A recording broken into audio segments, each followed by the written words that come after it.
নিতে, ঠিক বলো না আসছো তুমি কটায়? সত্যি করে বলো না, করো না আমায় ছলো না।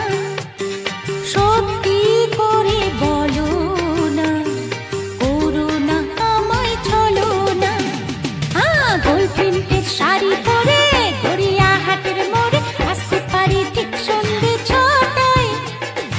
এলাম যে কথা নিতে, পুজোর অষ্টমীতে, ঠিক বলো না আসছো তুমি কটায়?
অষ্টমীতে, ঠিক বলো না আসছো তুমি কটায়?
অষ্টমীতে